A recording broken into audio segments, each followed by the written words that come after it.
안녕하세요. 베테랑스 에듀 AP팀장 김예언입니다. 저는 학창시절 많은 과목 수의 AP를 공부했고 그 결과 모두 AP 시험에서 5점을 획득했는데요. 그 경험과 저의 오랜 티칭 경험을 통해 올바른 AP 학습 방법에 대해서 알려드리고자 합니다. 많은 분들이 공식처럼 알고 계신 AP 학습 가이드 4가지입니다. 하지만 이 4가지 중에 하나라도 올바르게 적용되지 않는다면 학생들이 많은 시간을 소요할 것이고 애를 먹을 수밖에 없게 될 것입니다. 저는 학창시절 많은 AP 과목을 공부하면서 너무나도 많은 시행착오들이 있었고 방법을 몰라 시간을 많이 소요한 과목도 있었습니다. 하지만 이런 저의 경험과 오랜 티칭 경험을 통해 학생들이 제 경험을 바탕으로 가장 빠르고 효율적으로 5점을 맞을 수 있는 학습 방법 가이드를 드리도록 하겠습니다. 첫 번째, AP 바이올로지입니다. AP 바이올로지는 이렇게 4가지로 나누어 보았는데요. 첫 번째, 언어를 해결해야 합니다.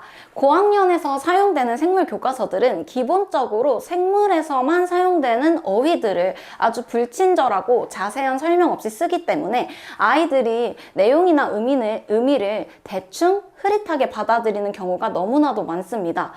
물론 어찌됐든 10학년까지는 성실하게만 공부한다면 성적을 받는 데는 전혀 지장이 없었을 것입니다. 하지만 AP 바이올로지 과정은 그렇게 언어를 정리하지 않은 상태로 시험을 봤다가는 고득점까지는 받기 어려울 것입니다. AP 바이올로지 시험은 일단 문제가 깁니다. 또한 일상생활에서 많이 쓰이지만 생물에서는 다른 의미로 쓰이는 어휘들이 많이 출현하게 되고요. 일상생활에서조차도 잘 안 쓰는 어휘들이 출현하기도 합니다. 이 경우 그냥 아무런 정확하게 의미가 무엇인지 모르는 채 대충 감으로 문제를 찍게 되면 고득점은 불가능해지겠죠. 많은 문제풀이 강의에서도 그냥 이건 이런 뜻이야 라고 이렇게 쓰였겠지 라고 넘어가는 경우가 많은데요. 저의 경우는 학생 시절 생물 오답 노트라는 것을 확인해 보면 생물은 늘 단어에서 헷갈려서 두 선지 중 고민하다가 오답을 내는 경우가 너무나도 많았습니다. 그래서 저는 그 단어들을 제가 알아보기 쉽게, 의미를 파악하기 쉽게 쉬운 단어들로 고쳐놓았고 문제를 풀거나 시험장에 들어가서조차도 그 똑같은 단어가 보이게 되면 제가 노트에 적어놨던 쉬운 단어들을 옆에 적어놓고 문제를 풀기 시작하였습니다. 그 결과 그 문제가 아무리 살을 붙이고 길게 나와도 정답을 정확히 가려낼 수 있었습니다.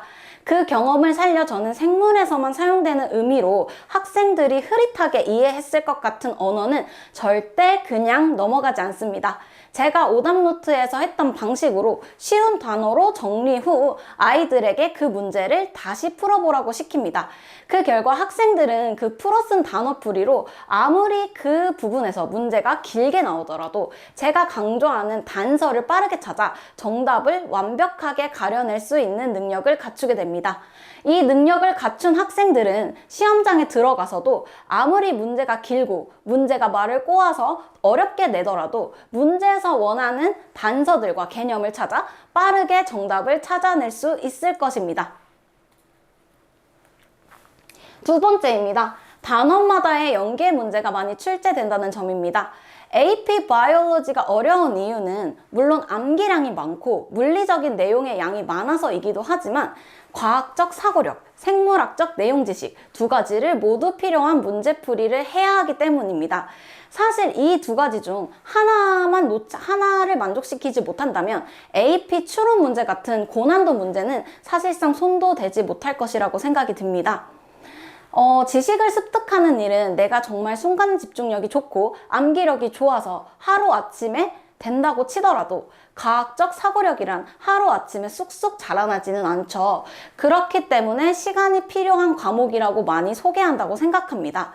그래서 저는 학생들이 이 과학적 사고력을 키우는 시간을 조금 더 아끼면서 고득점을 낼 수 있도록 이전 배운 챕터와 지금 배운 챕터의 연결성을 고려하여 학생들에게 챕터 끝날 때마다 아이들에게 그 전 챕터를 설명하면서 어떻게 연결되어 있을까, 어떻게 이 문제를 다른 챕터와 연결되어서 문제를 낼 수 있을까를 상기시키면서 아이들에게 질문하고 같이 소통하는 수업 방식을 고수합니다.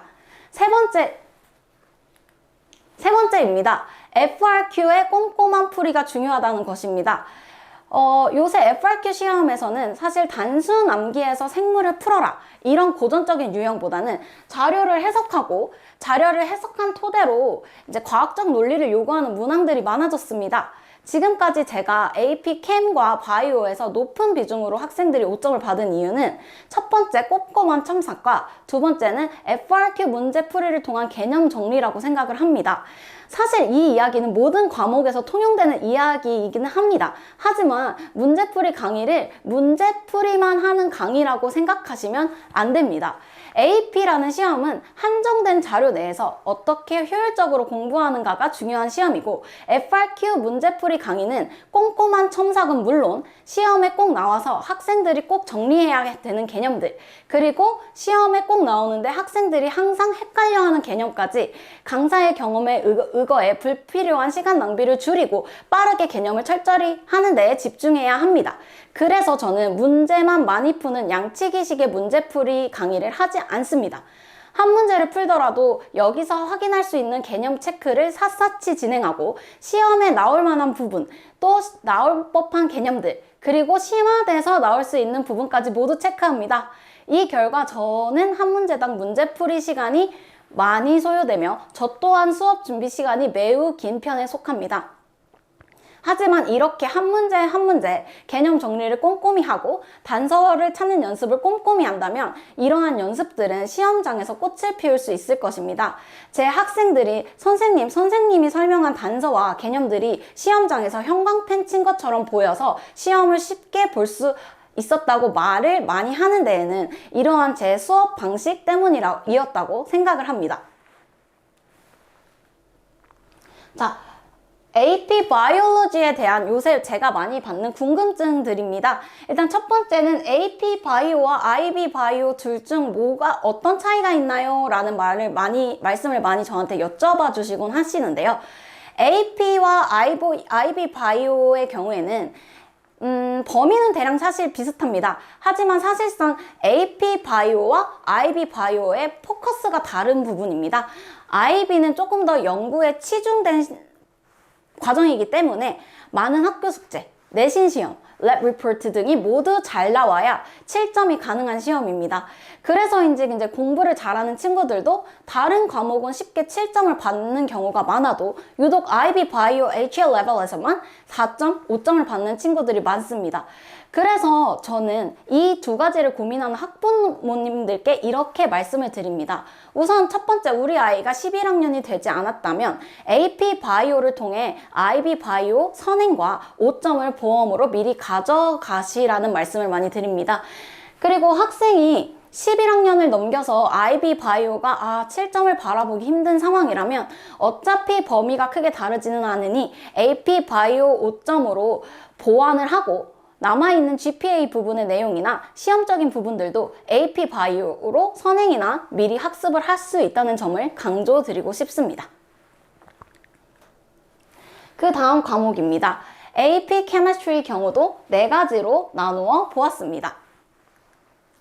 자, AP Chemistry 같은 경우에는 완벽한 개념이 AP 5점이 되지 않는다는 점을 강조드리고 싶었습니다. 학생 시절 AP를 준비할 때를 떠올려 보면 미리 다 해놔야 하는 완벽주의 성향상 12월의 다른 과목들은 FRQ 문제풀이가 어느 정도 완벽하게 될 무렵인데도 문제풀이가 케미스트리만큼은 되지 않았습니다. 그래서 저는 고민을 굉장히 많이 했습니다. 케미스트리는 학원에서 시키는 대로 교과서까지 완벽하게 뒤져서 개념을 정리했음에도 불구하고 점수가 나오지 않아서 정말 화학은 좀 포기해야 하나 싶을 때 마지막으로 제가 해보자 해서 할 수 있는 방법이 모을 수 있는 기출문제를 모두 모아서 개념서와 함께 공부하는 방법이었습니다. 그 과정을 통해서 문제를 보며 개념을 공부하니까 이 시험에서 어떤 것을 저에게 원하는지 파악이 되었고 완벽한 개념 익히기가 문제를 다 맞을 수 있는 시험의 무기는 아니구나 라는 것을 깨달았습니다. 문제를 보며 개념을 공부하면서 시간이 아주 많이 소요됐습니다. 그렇지만 결국 4월쯤에는 모든 문제가 풀리기 시작했고 자신 있게 시험장에 들어갈 수 있었습니다. 이런 경우도 있고요. AP 케미스트리를 학교에서 듣는데 뭘 학원까지 다니나 해서 혼자 공부하거나 다른 학원에서 엄청난 양의 개념 강의를 듣고 뒤늦게 저한테 연락이 오시는 경우도 많았습니다. 왜였을까요? 완벽한 개념을 위해 교과서를 하나하나 다 따지고 넘어가는 것이 AP 5점을 위한 공부 방법은 아니라는 점입니다. 사실 이렇게 방대하게 개념 공부만 오래 한다면 나는 공부를 진짜 많이 했는데 왜 점수가 안 나올까? 나는 정말 이 시험에 맞지 않는 인간인가 봐 라고 하고 자괴감만 쌓여갑니다. 제가 느껴봤으니까요. 사실 시험이라는 건 똑똑하게 시간 분배해서 공부해서 끝나고 다른 거 준비하고 이런 식의 루틴을 밟아가야 합니다. AP 수업은 효율적으로 수업이 진행되어야 하고 강사의 경험과 노하우를 바탕으로 강조될 부분은 조금 더 파고들고 버릴 부분 완벽하게 버리면서 트렌드에 맞추어 문제를 푸는 것이 핵심입니다. 그래서 저는 그 문제풀이를 준비하는 그 시행착오의 시간을 줄이기 위해서 모든 개념 강의가 끝나고 지체 없이 AP 기출 문제를 바로 아이들에게 던져줍니다. 그리고 그 풀이도 진행하겠죠? 왜일까요? 방금 배운 진짜 따끈따끈한 개념들을 시험 포인트에 맞게 시험이 원하는 풀이 방식에 맞게 생각해 봄으로써 개념을 문제풀이에 맞는 사고로 연결시키는 것이 너무나도 중요하다는 걸 제가 경험해 봤기 때문에 알기 때문입니다. 물론 이 얘기가 문제풀이 기간이 전혀 필요하지 않다 이런 얘기를 하는 것은 아닙니다. 문제풀이만 집중적으로 하는 기간은 AP 캠에서는 정말 너무나도 필수적이고 너무나도 중요하지만 개념 할 때부터 문제를 풀어보고 문제를 풀 수 있는 사고력과 적응력을 처음부터 기르는 것이 중요하다는 말씀을 드리고 있는 것입니다. 공식처럼 학원가에서는 사실 개념 강의 문제풀이 모의고사, 개념 강의 문제풀이 모의고사 형식으로 진행되고 개념 강의 때는 사실 기출문제, 특히 FRQ 문제는 거의 풀지 않습니다. 하지만 저는 기출문제를 한 문제라도 머리 싸매고 어떻게 풀어볼까 끙끙 고민하고 고생해서 풀어보는 것이 향후 문제풀이에 학생들의 시행착오를 정확하게 줄여줄 것이며 이것이 시간을 아끼는 지름길이라고 생각하기에 개념 강의 때부터 기출문제를 풀이를 진행합니다. 이것이 예입니다. Ideal Guess Law를 바로 배운 후에 그것에 맞는 기출문제 AP, FRQ를 바로 풀이하게 됩니다. 물론 아이들은 정말 힘들어합니다. 하지만 이렇게 머리를 쥐어 짜가면서 푼 문제풀이 경험들은 문제를 푸는 사고력 향상에 정말 도움이 크게 되고 개념을 시험 경향에 맞춰 쓰는 법, 개념을 시험 경향에 맞게 익히는 데 아주 용이합니다. 이렇게 개념 강의 때에는 기출문제만 단원별로 문제풀이를 하게 되고 문제풀이 강의 때에는 요양별로 문제풀이를 조금 더 상세하고 세세하게 단원을 쪼개어 강의하게 됩니다. 이렇게 문제 푸는 문제풀이 사고력이 쌓이게 된 경우에는 학교에 가서도 GPA 준비를 훨씬 더 수월하게 할 수 있을 것이며 AP 5점으로 가는 데에도 수월한 준비가 가능할 것이라고 생각됩니다. 두 번째입니다. 효과적인 MCQ 준비입니다. 사실상 칼큘러스나 수학 과목들과는 다르게 과학 과목들은 출제 트렌드에 맞는 MCQ 문제를 찾는 것조차 쉽지 않습니다. 자료가 너무 적고 사실 학생들이 충분한 연습을 하기에는 문항수도 적고 그것이 출제 트렌드에 맞는다고도 할 수 없습니다. 사실 그래서 AP 캠이야말로 사실 강사의 경력과 트렌드 파악이 가장 중요한 과목이라고 할 수 있겠는데요.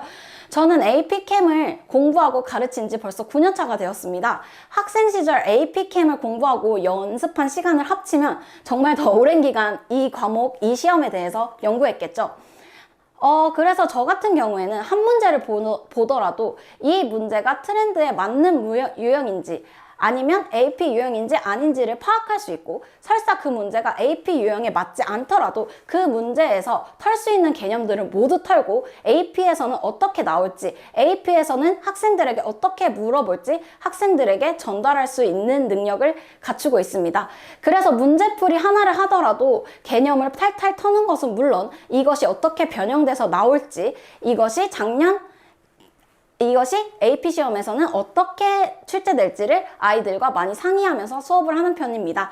그 결과 저는 작년 AP 시험에서 많은 5점의 학생들을 배출해냈고요. 또한 개념 강의 때부터 문제풀이에 맞춰서 가르치기 때문에 제 개념 강의를 들은 학생들은 질문이 필요 없는 문제풀이 강의라고 많이 말들을 합니다. 혼자서 힘들게 시중 문제집을 붙들고 푸는 것보다는 시중 문제집을 풀더라도 경향에 맞게 개념에 도움이 되는 문제들을 풀고 그런 풀이 방법을 익히기 위해서는 강사의 도움이 필요한 과목이라고 생각합니다. 세 번째입니다. 학습 순서에 집중해야 합니다. 사실 AP Chemistry 같은 경우에는 MCQ와 FRQ의 난이도 차이가 굉장히 큰 과목 중에 하나입니다. 그리고 FRQ 부분이 사실상 4점과 5점을 가르는 관문이 되겠죠. 케미스트리에 공개된 예전 기출 패스트 페이퍼스만 봐도 FRQ의 난이도는 사실 MCQ 문제와 비교가 불가합니다. 다른 과목의 경우에는 MCQ를 극복하고 FRQ로 넘어가게 되지만 저의 경우 케미스트리만큼은 FRQ를 먼저 진행한 후 MCQ를 진행하게 됩니다. MCQ를 먼저 풀고 FRQ를 가게 된다면 사실 아이들이 FRQ 너무 어려워서 손도 못 대는 경우가 너무 많았고 그렇기 때문에 시간이 너무 오래 걸리는 경험을 많이 해왔습니다. 그래서 저는 MCQ 문제, 그 다음 FRQ로 가는 정석의 경우를 사용하지 않고 FRQ 문제를 먼저 배치합니다. 그래서 FRQ 문제를 정말 풀이 하나하나 문제 풀이 내용뿐만 아니라 거기서 나올 수 있는 개념의 파생까지도 먼지 하나 안 나올 정도로 탈탈 털어 가르칩니다. 그 후 그렇게 완벽하게 된 FRQ 문제 풀이를 가지고 MCQ로 간다면 학생들은 시험에 대비해 시험 직전 유형 연습, 풀이 연습만 하게 된다면 MCQ 문제 풀이는 생각보다 빠르게 끝낼 수 있다는 것이 저의 경험담입니다. 저의 시행착오들로 짜여진 저의 커리큘럼을 통해 매년 거의 모든 학생들이 케미스트리에 5점을 맞았고 매년 저의 수업을 찾는 학생들이 배로 늘고 있다는 점이라고 생각합니다. AP Chemistry에서 가장 궁금해 하시는 점은 독학이 불가능한 과목인가요? 라는 질문을 많이 해주십니다. 사실 AP Chemistry는 강사의 도움이 절실한 과목입니다. 물론 문제 유형 변화도 큰 편이고 트렌드가 확연하게 드러나는 게 보이는 과목이기 때문입니다. AP 과학의 부분은 사실 양이 너무나도 많기 때문에 버리고 살리기 부분이 중요합니다. 양이 많은 만큼 오랜 경험이 있는 강사가 중요한 부분은 살리고 안 중요한 부분은 힘을 빼는 것이 너무나도 중요하기 때문입니다. 또한 실질적인 기출 트렌드에 맞는 문제를 구하기도 어렵기 때문에 혼자서 한정된 문제를 통해 문제풀이를 진행해 얻을 수 있는 정보를 모두 얻어내기란 매우 힘들겠죠. 안 그래도 고학년이 되어 없는 시간 속에 굳이 한 시험에 많은 시간을 들여가며 다른 것을 준비할 수 있는 시간을 뺏을 이유는 없으니까요. 시간을 단축하고 시험에서 고득점을 자신 있게 받기 위해서 강사의 도움이 필요한 과목들이라 생각됩니다. 마지막 과목입니다. AP Calculus BC는 간단하게 두 가지로 정리해 보았는데요. 자, FRQ 대비가 중요한 과목이라는 것입니다. AP Calc BC는 어머님들이 사실상 많이 걱정을 안 하시는 과목 중 하나이긴 합니다. 학생들이 수학을 잘하면 문제풀이만 좀 하면 5점 나오겠지라고 막연하게 생각하시는 과목인 것 같은데요. 하지만 Calc BC의 경우 개정 이후 통합 유형이 늘고 고난도 유형이 늘면서 5점 맞기가 그렇게 만만한 과목은 아니게 됐습니다. 그래서 제가 몇 가지 짚고 넘어갈 부분에 대하여 말씀드리도록 하겠는데요. Calc BC는 FRQ 첨삭을 많이 받으려고는 하시지 않으세요. 어차피 수학이고 학생이 수학을 잘하면 첨삭이 필요가 있을까라고 생각하시는 분들 많으신데요. 사실 Calc BC는 문제만 잘 풀고 답만 잘 맞춘다고 해서 고득점이 나오는 시험이 아닙니다. 답보다 문제풀이 과정의 배점이 더 크기 때문에 어떤 부분이 들어가야 점수가 나오고 어떤 부분은 빠져도 되는지 정확하게 체크해야 컬리지 보드가 원하는 답변을 쓸 수 있다는 것인데요. 컬리지 보드가 원하는 답변을 쓰기 위해서는 풀이 과정을 그들이 원하는 대로 작성하는 연습이 필요합니다. 그래서 저는 시험 채점 기준에 맞게 아주 꼼꼼히 채점을 하고 컬리지 보드가 원하는 대로 답안을 쓰게끔 연습을 철저히 시킵니다. 그리고 또한 그에 그치지 않고 학생들이 채점 결과 취약한 단원들의 개념을 다시 한번 다지는 문제, 그리고 비슷한 식을 쓰는 문제 등을 다양하게 풀게 함으로써 철저히 연습시켜 시험장에 들여보내게 됩니다. 제 학생들의 경우에는 4점 맞는 학생들이 거의 없었던 것을 보면 이 시험 준비 방식이 학생들에게 최소한의 시간으로 5점으로 가는 지름길이 되어줬다고 생각이 듭니다. 문과 학생은 당연히 A, B를 꼭 선택해야 할까요? 사실 상위권 대학을 목표로 한다면 AP 캘의 기준은 BC입니다. 하지만 사실 너무 어려울까봐 BC를 피하는 학생들이 많습니다. 특히 인문계 학생 중에는요. 사실 너무 어려울까봐 BC를 피하기보다는 BC를 자신있게 선택해 5점을 받는 것이 더 좋은 입시 전략이 될 수 있습니다. 또한 인문계 학생들의 경우 내 수학 GPA가 다른 과목보다는 조금 아쉽다 하는 학생들은 자신의 수학 능력을 증명하는 데 BC 선택이 훨씬 더 나은 선택일 거라 생각합니다. 그럼에도 불구하고 인문계 학생들이 어려울 것 같아 이러면서 겁을 내면서 수업을 들어오는 경우를 꺼려하는 경우가 많은데요. 저의 경우에는 문제풀이 자체를 개념을 익히는 문제풀이와 AP 기출문항에 맞는 문제풀이로 나누어 진행합니다. 사실 앞선 AP 과학 과목들과는 다르게 수학 과목의 특성상 바로 기출문항을 들어갔을 시에는 문제풀이만 외우게 되는 불상사가 일어나기 쉽습니다. 그러므로 수학적 기초, 즉 KLBC의 기초를 정말 내 몸에 익숙해질 때까지 충분히 연습을 시킨 후 기출 문제풀이로 들어가게 되게 됩니다. 그 경우 학생들이 빠르게 기출 문제를 적용하게 되고 굳이 풀이 방법을 외우지 않아도 개념에 입각하여 그 개념들을 익히는 문제를 충분히 다루었기 때문에 그 개념에 입각하여 정확하게 문제를 풀 수 있게 되는 것이죠. 수학에 자신이 없는 학생들의 경우에도 제 수업을 듣고 풀이가 말한다, 보인다 라고 말할 정도로 수학에 자신 없는 인문계 학생들도 처음에는 아주 힘들어하지만 빠른 기간 내에 5점을 달성한 경우가 많았습니다. 절대 불가능한 것이 아니기 때문에 인문계 학생들도 BC의 도전에 5점을 저와 함께 이루었으면 좋겠습니다. 네, 여기까지 베테랑스 에듀 AP팀장 김예원이었습니다.